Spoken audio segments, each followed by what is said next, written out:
السلام علیکم ورحمۃ اللہ وبرکاتہ۔ اس وقت پوری دنیا میں وبائی امراض خوف و ہراس کے پر پھیلائے ہوئے ہیں اور پوری انسانیت لرز رہی ہے۔ دنیا کے مختلف ممالک میں بہت ساری اموات واقع ہوئی اور لاکھوں لوگ اس وبائی مرض کا شکار ہوئے۔ زندگی کتنی عزیز ہے اور موت کا خوف انسانی وجود پر کس طرح طاری ہوتا ہے، آج ہم میں سے ہر شخص اس کو محسوس کر رہا ہے۔ پناہ گاہوں کی تلاش ہے اور ہر ممکنہ تدبیر کی جا رہی ہے کہ میری زندگی کا دیا روشن رہے اور میں سلامتی کے ساتھ اس مشکل دور سے گزر جاؤں، میرے اہل میں، میرے دوستوں میں اور میرے اقربا میں کوئی ایسی خبر مجھے سننے کو نہ ملے جو میرے لیے اذیت کا سبب ہو۔ یقیناً زندگی اللہ کا بہت بڑا انعام ہے اور ہمیں اللہ سے ہمیشہ خیر مانگنے کی، عافیت طلب کرنے کی ترغیب دی گئی ہے۔ میرے اور آپ کے آقا و مولا حضور ختم المرتبت صلی اللہ علیہ وآلہ وسلم نے اپنی امت کو تعلیم دیتے ہوئے ارشاد فرمایا، صلی اللہ العفو والعافیہ، اللہ سے معافی طلب کرو، اللہ سے عافیت طلب کرو۔ کبھی جنگ نہیں مانگنی چاہیے، امن مانگنا چاہیے۔ کبھی بیماری نہیں مانگنی چاہیے، صحت مانگنی چاہیے۔ لیکن اگر بیماری آ جائے تو حوصلے کے ساتھ اللہ کے حضور شفا مانگتے ہوئے صبر کے ساتھ اس وقت کو گزارنے کی تعلیم دی گئی ہے۔ اسی طرح اگر جنگ مسلط کر دی جائے تو استقامت کے ساتھ ڈٹ جانے کی تعلیم ارشاد کی گئی ہے۔ لیکن ہمیشہ اللہ سے عافیت طلب کرنے کا ہی کہا گیا ہے۔ اللہ ہم سب کو اپنی عافیتوں کے سائے میں رکھے۔ ہمارے اوپر جو بیماریاں آتی ہیں، جو مصائب آتے ہیں، جو تکلیفیں آتی ہیں، وہ دو طرح کی ہوتی ہیں۔ ایک تکلیفیں تو وہ ہیں جو ہمارے ان اعمال کا نتیجہ ہوتی ہیں جو ہم شب و روز کرتے ہیں۔ بیماریوں کا آنا ہماری بد پرہیزیوں کا نتیجہ ہے، وقت پہ سونا نہ، معمولات زندگی کا درست نہ ہونا اور آرام کا جو وقت ہمیں میسر ہونا چاہیے کسی وجہ سے وہ حاصل نہ ہو پانا، بر وقت نہ کھانا یا بے تحاشا کھا لینا۔ کوئی شخص نشہ لیتا ہے تو اس کے نتیجے میں وہ بیمار ہوگا۔ اسی طرح دیگر بیماریاں جو ہمیں لاحق ہوتی ہیں وہ ہمارے ہی عمل کا نتیجہ ہوتی ہیں۔ اسی طرح کچھ بیماریاں ہماری کوتاہیوں کا، گناہوں کا نتیجہ ہوتی ہیں۔ تو یہ وبائی امراض ہمارے کیے ہوئے کی سزا ہے۔ اللہ تعالیٰ قرآن مجید میں ایک مقام پہ ارشاد فرماتا ہے، وَمَا أَصَابَكُم مِّن مُّصِیبَةٍ فَبِمَا كَسَبَتْ أَیْدِیکُم وَیَعْفُو عَن کثیر۔ جو تمہارے اوپر کوئی مصیبت آتی ہے وہ تمہارے ہاتھوں کی کمائی ہے، تمہاری اپنی کرتوتوں کا نتیجہ ہے، اور اللہ تعالیٰ بہت ساری چیزوں سے درگزر فرماتا ہے۔ یہ اس کی کرم نوازی ہے کہ وہ درگزر فرماتا ہے اور کبھی کبھی گرفت کرتا ہے۔ اگر وہ ہر کوتاہی پر گرفت کرنے لگے تو قرآن مجید میں ایک دوسرے مقام پر ارشاد فرمایا کہ لوگوں کے ظلم کی وجہ سے، بے جا کاموں کی وجہ سے اللہ اگر گرفت کرنے لگے تو زمین کی چھاتی پر ایک چوپایا بھی زندہ نہ بچ پائے.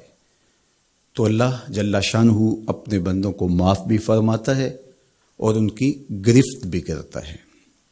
پچھلی امتیں جب گناہوں میں مبتلا ہوتی تو ان کو تنبیہات کی جاتی، ان کو سمجھایا جاتا انبیاء علیہم السلام کے ذریعے سے، اور انہیں چھوٹے عذاب کے جھٹکے دے کر کے تنبیہ کی جاتی. لیکن جب وہ قومیں نہ سنبھلتی تو اللہ تعالیٰ جل شانہ ان کے اوپر عذاب استیصال نازل کرتا. عذاب استیصال یہ ہے کہ وہ قومیں وجود سے مٹا دی جاتی. اس امت پر اگرچہ یہ کتنے بڑے جرم ہی کیوں نہ کریں، ان پر عذاب استیصال نہیں آئے گا. اللہ کے محبوب صلی اللہ علیہ وآلہ وسلم کا پاکیزہ وجود اور حضور کی رحمت کی تنی ہوئی چادر ہمارے لیے بچاؤ کی ضامن بن جاتی ہے، اور ہم اللہ تعالیٰ کی طرف سے آنے والے عذابوں سے بچ جاتے ہیں. کفار مکہ نے باقاعدہ مطالبہ کیا، اے اللہ اگر تیرا یہ رسول سچا ہے فامطر علینا حجارۃ من السماء، تو آسمان سے ہمارے اوپر پتھر نازل کر. تو حضور صلی اللہ علیہ وآلہ وسلم کے رب نے کیا جواب دیا؟ وما کان اللہ لیعذبہم وانت فیہم. محبوب، اللہ کی یہ شان نہیں ہے کہ تو ان کے اندر رہتا ہو اور میں ان پر عذاب نازل کروں. حالانکہ پچھلی امتوں پر عذاب نازل ہوا اور یہ امت خود عذاب مانگ رہی ہے. کفار نے عذاب طلب کیا لیکن کہا کہ محبوب تیری وجہ سے میں ان پر عذاب نازل نہیں کروں گا. اگر ان کی رحمت نہ ہو درمیان میں، ابھی آگ لگ جائے دونوں جہاں میں. تو وہ عذاب استیصال جو قوموں کے وجود کو مٹا دیتا ہے، امت مصطفیہ پر، حضور علیہ السلام کے غلاموں پر وہ کبھی بھی نہیں نازل ہوگا. لیکن آزمائشیں، ابتلائیں اور سزائیں ان کو وقفے وقفے سے دی جاتی ہیں تاکہ یہ سنبھل جائیں اور اپنے اعمال کو درست کریں اور اپنا محاسبہ کریں. اگر وہ اس کے باوجود بھی نہ سمجھیں تو اللہ تعالیٰ جل شانہ کی سخت ناراضگی کا موجب ہے. اہل ایمان پر جو ابتلائیں آتی ہیں، جو آزمائشیں آتی ہیں، اس پر جب وہ صبر کرتے ہیں اور اللہ کی طرف رجوع کرتے ہیں تو ان کو اس کا اجر اور اس کا صلہ دیا جاتا ہے.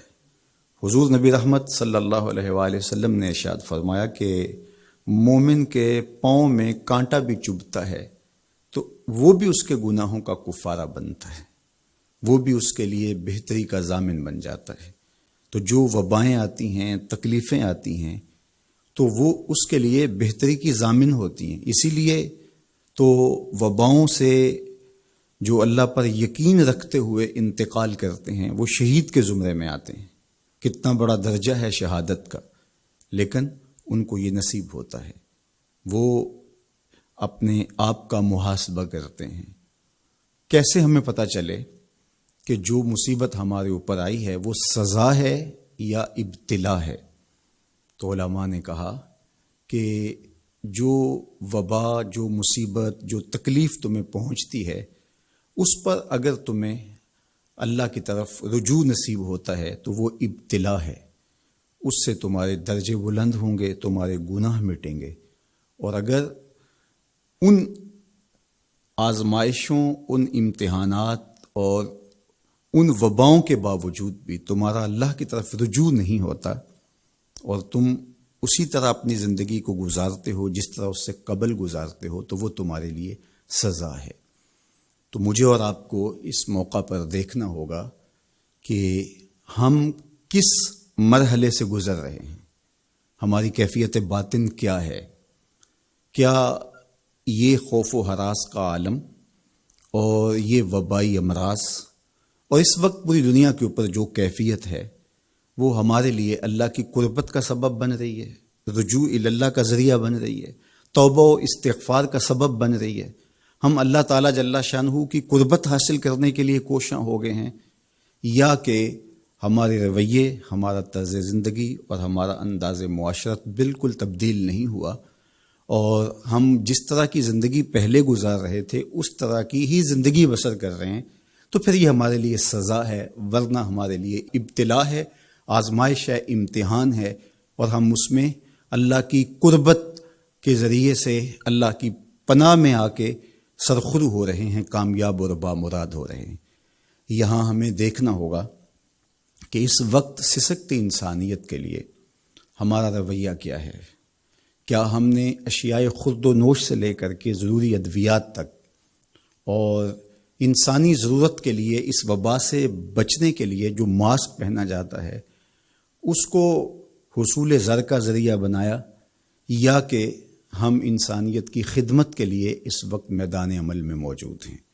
تو ہم اپنے عمل سے، اپنے رویے سے اپنے آپ کو جج کر سکتے ہیں، اپنے آپ کو دیکھ سکتے ہیں۔ اقبال نے کہا تھا اپنے دل سے پوچھ، ملا سے نہ پوچھ۔ تو ہمیں اپنے اندر سے فتویٰ ملتا ہے ہم کس جگہ پہ کھڑے ہیں، تو ہمیں اس حوالے سے اپنے آپ کو دیکھنا چاہیے۔ اللہ تعالیٰ جل شانہ نے ہمیں اس ابتلا میں، اس آزمائش میں مبتلا کیا ہے، تو اس میں اس کی حکمت بالغہ کیا ہے ہم نہیں جانتے، لیکن ہم اس کی طرف ہی رجوع کر کے، اس کے حضور عجز کر کے، اپنے گناہوں کی معافی مانگتے ہوئے کثرت استغفار کے ذریعے سے اس میں کامیاب اور سرخرو ہونے کی کوشش کریں۔ اللہ جل شانہ کے محبوب علیہ السلام نے ہمیں مشکلات سے صبر کے دامن کو تھام کر گزرنے کی تلقین کی ہے، اور صبر اجر کا ضامن بنتا ہے، اور اگر بے صبری کے ذریعے سے اور واویلے کے ذریعے سے ہم وقت گزارتے ہیں تو تکلیف تو اس سے کم نہیں ہوتی، لیکن اجر برباد کر بیٹھتے ہیں۔ ہمیں ایسی مشکل گھڑیوں میں صدقہ و خیرات کے ذریعے سے اللہ کی قربت اختیار کرنے کا حکم دیا گیا۔ فرمایا گیا داو مرداکم بالصدقہ، اپنے مریضوں کا علاج صدقے سے کرو، تمہارے امراض کا علاج صدقے میں چھپا ہوا ہے۔ جب تم صدقہ کرتے ہو تو مشکلیں ٹلتی ہیں، تکلیفیں دور ہوتی ہیں، اور پھر تضرع کے ساتھ، زاری کے ساتھ، دعاؤں کے ساتھ، التجاؤں کے ساتھ اللہ کے حضور پیش ہو جاؤ۔ تم امتحان گاہ میں کھڑے ہو، وَاسْتَقْبِلُوا امواج البلا بالدعاء والتضرع، فرمایا کہ بلاؤں اور آزمائشوں کی موجیں جب تمہاری طرف بڑھ رہی ہوں تو تم تضرع اور زاری کے ساتھ اللہ کی مدد اور اللہ کی پناہ لے لو، اور جب تم اس کی پناہ میں آ جاؤ گے تو پھر تکلیفیں تمہارا کچھ نہیں بگاڑ سکتی، تمہارے درجے بلند ہوں گے، اور تمہاری خطاؤں سے اللہ درگزر فرمائے گا، اور تمہارے لیے راحتوں کے، کرم نوازیوں کے در کشادہ ہوں گے۔ اللہ جل شانہ کی بارگاہ میں ہم دعا بھی کریں، کثرت کے ساتھ استغفار بھی طلب کریں، چونکہ استغفار ہمارے لیے تریاق کا درجہ رکھتا ہے، بالخصوص جب ہم ان حالات میں ہیں۔ حضرت سیدنا عمر رضی اللہ تعالی عنہ فرماتے ہیں لو نزلت صاعقۃ من السماء ما اصابت مستغفرا، آسمان سے کڑکتی ہوئی بجلیاں بھی نازل ہوں تو جو استغفار کر رہا ہوگا وہ ان سے محفوظ رہے گا۔ تو استغفار کرنے والا اللہ جل شانہ کی پناہ میں آ جاتا ہے، اس کی حفاظت کے حصار میں آ جاتا ہے۔ حضرت امام شافعی علیہ رحمہ فرماتے ہیں کہ میری زندگی کا نچوڑ، میں نے جو دین پڑھا ہے، دین سمجھا ہے، تو اس کا خلاصہ یہ ہے کہ ما رأیت انفع للوباء من التسبیح، وباؤں اور ابتلاؤں کے اندر تسبیح سے بہتر میں نے کوئی وظیفہ نہیں پایا ہے۔ تو جب آپ اللہ کی تسبیح بولتے ہیں، اس کی پاکی بولتے ہیں، تو آپ اللہ کی رحمتوں کے حصار میں آ جاتے ہیں، اس کی پناہ میں آ جاتے ہیں۔ تو اللہ تعالیٰ جل شانہ آپ سے مصیبتوں کو اٹھا لیتا ہے، تکلیفوں کو اٹھا لیتا ہے۔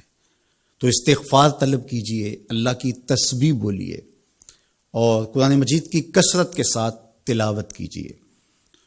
آج جب کہ فرصت کے لمحے ہمارے ہاتھ آ ہی گئے ہیں اور ہم کسی وجہ سے گھروں میں بیٹھ ہی گئے ہیں، تو اس موقع پر ہمیں کتاب اللہ کے ساتھ جڑنا چاہیے۔ کتاب اللہ کے ساتھ ہمارا تعلق جتنا مضبوط ہوگا، اللہ پر یقین اتنا ہی پختہ سے پختہ تر ہوتا چلا جائے گا۔